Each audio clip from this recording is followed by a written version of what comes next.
Hey, what's up? My name's Samuel Leeds. Welcome back to my channel, and this week I'm going to be answering your property investment questions, where you can literally ask me anything about what I'm doing, what deals are going on, or about how I can help you with your property investment deals. So please do me a massive favor, comment your questions below, and I'm going to do my very best to answer those questions. Also, if you enjoy my channel, hit the like button and don't forget to subscribe and turn on the notification bell so you don't miss a video. So let's have a look at your questions from last week. We've got Creating Your Prosperity, who says, for 4-bed unlicensed HMOs, what legal requirement do I need to comply with to make this happen? And also, is it a legal requirement to have communal areas in licensed and unlicensed HMOs?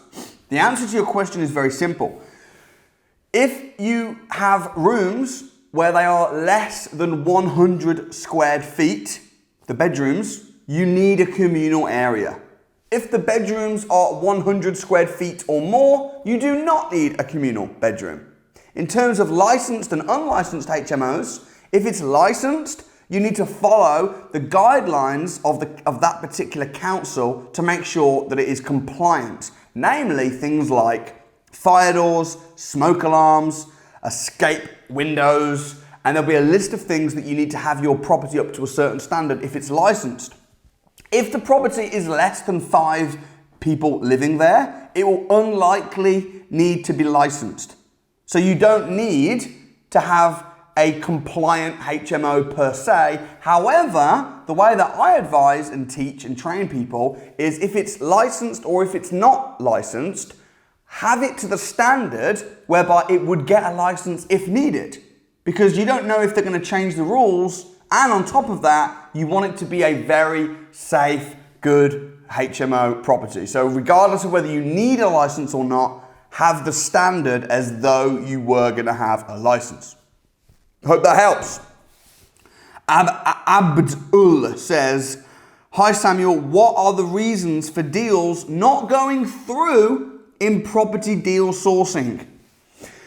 The reason I pronounce the name strange is because it's ABD space UL, all right? Abd Ul. The reasons that a deal might fall through could be that the seller just changes their mind. It could be that the mortgage is not offered on the property. The lender won't lend on the property because there's a problem with the house. It could be that there's not a problem with the house, but the lender downvalues the house, meaning that the buyer needs to put a higher deposit amount in and they don't want to do that. It could be that the buyer changes their mind and finds another property. There's a whole host of reasons why property deals might not go through. There could be legal problems. There could be a flying freehold or a ransom strip that's found, which is preventing access. There's a lot of reasons. A mine shaft could be close by, which gets picked up on searches when the solicitor's going through the searches. Now, if you're packaging it to sell it to somebody and the house falls through and it's not the investor's fault, so you've taken money off the investor, let's say you packaged a deal, you sold it, you made £3,000, boom. I would say never spend that money until the deal is completed and they have the keys in their hands. In the meantime, keep that money sat in a client account and make sure that the deal does go through to fruition. Hope that helps. Okay, Andy P. How is your castle going and your Leeds land? Don't forget to document for us. Don't worry about that, I'm documenting everything. So the castle is going very well. It's very, look, it's a big project, the castle is. We're currently in the process of, before we do any more works, we're currently in the process of trying to get more planning permission to do some extra works. And that is taking a very long time because it can do. Getting planning permission can take months, sometimes even years, especially when you're talking about a historic building like Ribsford House. However, I am documenting everything, and there's some things that I can't necessarily put out right now on the castle because of sensitivity reasons. There's also filming going on in the castle. There's some Netflix movie producers that are using Ribsford House to do some filming, which is good for me because it means I'm getting paid when it's not habitable, so it kind of works. But everything is being documented, I can assure you, and there will be some updates. But it's a slow, long process. In terms of the Leeds land, I'm not quite sure which Leeds land you're referring to because I've got a couple of bits going on, developments going on in Leeds. We did complete on some land in Leeds, which I think I might have posted about on social media, on Instagram.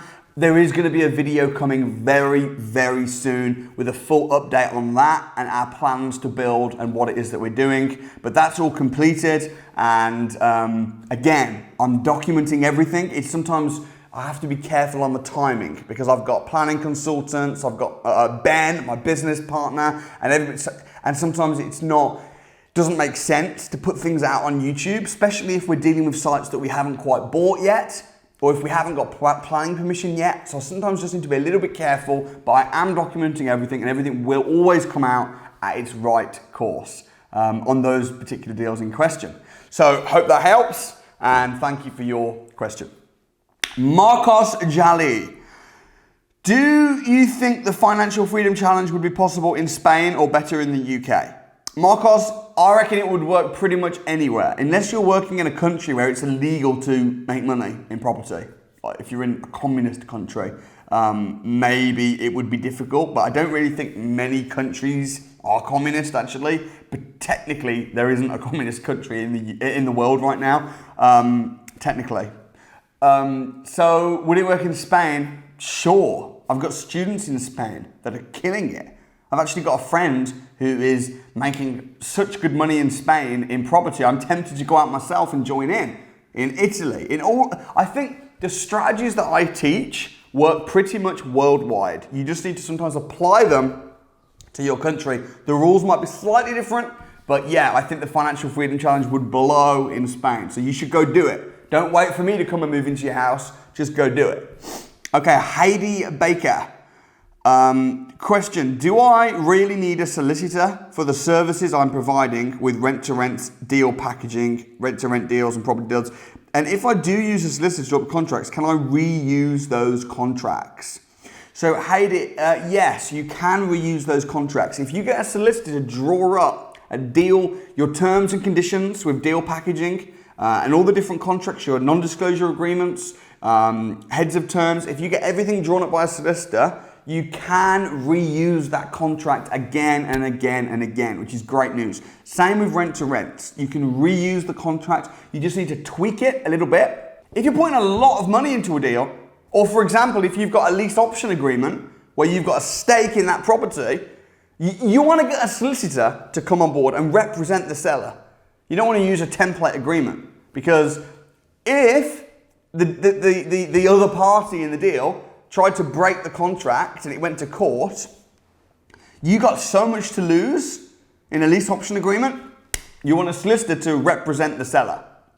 However, with general standard deals, like rent-to-rents and package deals, you just tweak the contract. It wouldn't be viable to get a solicitor to write up a new contract, which would cost about £1,200, by the way, every time you packaged and sold a deal. You'd wipe out half your profit. You can't do that. So I hope that helps. Harry says, I have a question regarding interest-only mortgages. I'm currently developing my portfolio and I'm very familiar with the concept of good debt. But at some point, when you're a certain age, does it become hard to keep extending interest-only mortgages? Does the debt need to be repaid eventually? No, it doesn't. My plan is to die with a lot of debt. If you've got, listen, I don't think you do understand the difference fully between good debt and bad debt. Because good debt is facilitating your business. If you've got money, like a buy-to-let mortgage, and that mortgage is being paid, it's not being paid by you. It's being paid by your tenants. It's the business. The tenants are paying the mortgage. You want to die with debt. This is just my opinion, by the way. When I die, people say, but then you're going to leave debt to your children. No, I'm not. No, I'm not. Because I got my portfolio, which is worth millions and millions of pounds, and then I've got my debts, which are also worth millions of pounds. But if you add up my whole portfolio and you take away all my debt, you're left with a lot of profit. Millions of pounds of profit, by the way. So I'm not going to leave debt to my kids. I'm going to leave net worth. High net worth individuals are also high debt worth individuals. So yeah, good debt is there just to facilitate your business, and you want it there forever, in my opinion. Kieran says, my parents own their personal house, mortgage paid, etc., worth around £230,000. Is there a way as their son, I can release the equity to begin investing in my journey? You can't release equity from someone else's house. Now, what you could do is they could release equity, and then they could either gift or loan you the money. Sure, yeah. But you can't obviously refinance the house. It's not your house. But they could refinance, give that money to you. You could use it to build your portfolio and have an agreement with them that you either pay them back with interest or you pay them back with no interest, whatever you want to work out. Of course you can do that. Fran, what are the differences between getting a buy-to-let mortgage, doing the BRR method, and using a bridging loan to do the same thing? I understand the advantages of a bridging loan, but I feel like the risk is higher. Noting that higher the risk, the higher the reward. For a first-time buyer investor who is more worried about the high interest on a bridging loan, what would you suggest? Fran, you got it all mixed up. If you get a bridging loan, you're not paying high interest. You're not paying. If the deal is right, the interest is a business cost. People are afraid of failure, of debt, and of outgoing expenses. You need to lean in to failure, debt, and expenses if done in the right way. And let me give you an example, Fran. If you buy a house for 100 grand and you need to spend 50 grand on it, that's 150 grand all in. If the new value is 250 grand, that means that you made 100 grand profit, right? However, you're only going to make 100 grand profit if you put your own money into the deal. Because if you put your own money into the deal, 100 grand, 50 grand, your money, and then you make 100 grand profit, there's no expenses. Now, of course, there's tax and there will be legal fees, but take my point. Now, getting a bridging loan is just saying, oh, I'll need to pay my bridging loan company 10 grand. But they'll put the money in, or most of it. So what that means is, you're going to pay them out of the profit. So to say, oh, but it's expensive. It's like, what? It's not expensive if you're paying someone out of the profit. It's cheaper than a joint venture partner. I take on joint venture partners, I'll give them 50% of the profit sometimes. Is that expensive? It's not expensive. It's not costing me anything because I'm paying them out of the profit. You know, interest on a loan is not your expense. You're just paying the interest out of the profit. And you need to get this. This is business. This is basic business. MattWalker, my question, if possible, is how would you best advise someone starting out who's interested in buy, refurbish, refinance, rent? BRRR. Brr. Would you advise getting a bridging loan for the whole cost? If not, what would you do? Thank you. All right. Most bridging companies, namely all, aren't going to give you the entire amount. They're not going to say to you, going back to my previous example, 100 grand purchase price, 50 grand renovation costs, 150 grand in total. They're not going to go, oh, I'll give you 150 grand. They're not going to do that. They may as well buy the house themselves. But you found it though. Yeah, but they still want to see skin in the game and they want security. Here's how it works, right? Bridging company, they're going to give you the money. Now, if you don't pay them the money back, and you will pay them money back. Why? How? Because you'll pay them out of the profits. But let's say you messed up. Let's say you found a really bad deal. You found a really bad deal. Oh, that coffee's nice. One sec.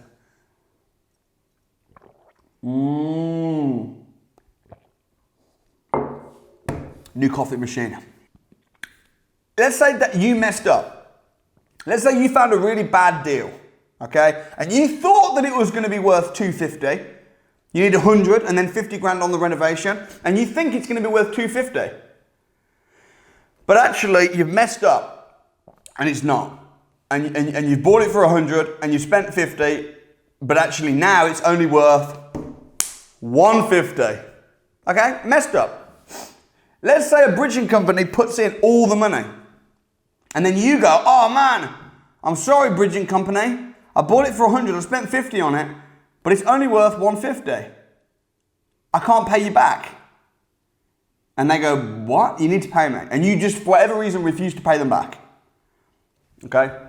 And the bridging company, what they'll then do, they'll have a first charge on the property. So they will then repossess the house. They'll take it off you. And then when they take it off you, they'll sell it as a repossession sale. When you go and you see those houses where they've got do not use over the toilets and stuff, that's because the banks have just grabbed it. They don't know anything about the house. They don't care about the house. They want their money back, right? So they're going to grab the house off you. They're going to sell it. Now, when they take it off you and sell it, they want their money back. They want it quick. Number one, they're going to have lost all the interest they would have got. Number two is when they sell it quick, they're probably going to sell it below market value. So they might end up selling it for 125 grand. So they've got 125 grand back, and they've received no interest, and they gave you money. They've lost money. They don't want to lose money. So what do they do instead? Instead, they say to you, oh, you're putting in you need to put in 100 and then 50? Well, we're not going to give you the whole amount. We'll give you 60%. And then you need to put the other money in. Why do they do that? Because then if you don't pay them back, they take the house off you, they sell it and do what they need to do, and they've made profit. They're still good. So from their point of view, you might go, that's not fair. Well, of course it's fair. They need security. If you do your job right, you buy it for 100, you spend 50 on it, you use 65% of their money. I mean, sometimes they'll lend you 65% of the purchase price and then 100% of the development. So they'll put in a lot of it. But you need to put in a bit. How are you going to put in a bit when you've maybe got no money? You're going to borrow it from another investor. They don't care where it comes from. As long as it's there, and as long as they've got a charge, they don't care. They don't care if it's a bank loan. They don't care if it was from your nan. They don't care where it's from. But you need to show some skin in the game. So you get the bridging loan, and you get your mama's money, or whatever, and then you buy the house. Now, if you mess up, you could lose it and get repossessed. Terrible. If you do it right and you play your cards right, you borrow the monies, you buy it for 100, you then borrow more money off the bridging company, development finance, on the 50 grand refurb, but then the house is worth 250 in this example. You made 100 grand profit. You give your mum back 5 grand, okay, her money back plus 5 grand, say thanks. You give the bridging company their money back plus 10 grand, thanks. But you're left with £85,000. Minus fees, maybe 75. But you've not put in any money of yourself. People say, oh, well, how can you make money with no money? Because you need to know what you're doing. Even though you're not putting any money in, you still have skin in the game, and you're having to find the deal, make it stack. That's how it works. I hope this is making sense, and I hope this is helpful. If it is, hit the like button, let me know. Troy Gallacher. I've just set up a company and started doing viewings for rent to rent. What steps would you take first before putting in an offer? As I understand, you need insurances and contracts drawn up by solicitors. Should I speak to a solicitor and sort it out first, or worry about that once the landlord has accepted an offer? Troy, I'd probably get your contract sorted, because you want to have your contracts sorted so that when you're pitching landlords, if you say, are you ready to sign on the dotted line? And they say, yeah, let's do it. You're ready to move. I wouldn't spend a load of money. And rather than going to solicitors and getting the contracts, listen, you can listen, I'm just going to say this because I think it's best for you. I'm not trying to be salesy or anything. I have a training program called the Rent to Rent Accelerator. It's a 4-week training program. It will teach you everything about rent to rents and getting rent to rents. Included in the Rent to Rent Accelerator You also have all the contracts that you need.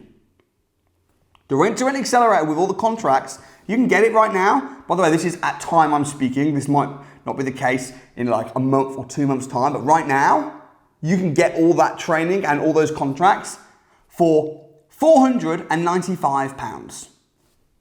So it's like, it's less than half the price of getting a solicitor to draw up the contract, and you've got all the training that comes with it too. It's a freaking no-brainer. So I'll leave a link in the description. I would just go and get that. I really would. All right, Yang Ray. He says, absolutely agree with you. I'm glad you agree, Yang Ray. You've been inspirational. I've been following you for the last 3 years, and everything you say is correct. All right, fair enough. I've bought 5 houses now and still buying. Please stay with us and keep motivating us with more videos. Love you, man. Okay, it wasn't a question, but Yang, I appreciate that. You know, I really, really appreciate that, and that's the reason why I do what I do.